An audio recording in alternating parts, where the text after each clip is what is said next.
grandiosity of any kind, when I make myself superior, is a self-soothing strategy. I am soothing myself from feelings of shame, being less than, being ordinary, being powerless. I can't tolerate the vulnerable feelings. So what I do is I make myself above them. One of the ways that we defend against feelings we don't want to feel is we seek out power, especially if one of the feelings is helplessness. If I feel too much helplessness and there's nothing I can do about it, I'm going to seek out power over care. And that's a grandiose move.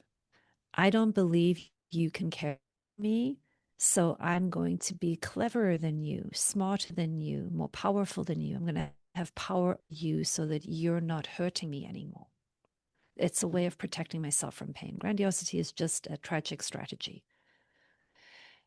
When we then try to, from a grandiose or superior mindset, give other people feedback on what is wrong with them, the light part is I'm trying to help us understand what's wrong so we can fix it. So there's a desire to contribute to things going better. We can honor that.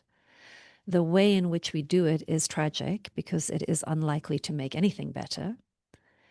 Because if I sit down and unsolicited let you know all your diagnoses and what is wrong with you and how you need to change and what's wrong with you so that I can stop being victimized by you. I have yet in my 53 years of living on this planet heard somebody say, thank you. That was super helpful. Let me go fix myself so that I can be better to you. Like, it's not what I hear people doing. What I hear people doing in response is tightening up, bracing against it, getting stressed out by it, and then wondering, is it me? Is it them? Is it me? Is it them? Is that true? Is it not? Am I bad? Am I good? So, to the degree that you are trusting your own care and your own good intentions, that's awesome. Because that's where you want to ground yourself in what do I care about? What are my good intentions and how am I living into them really badly?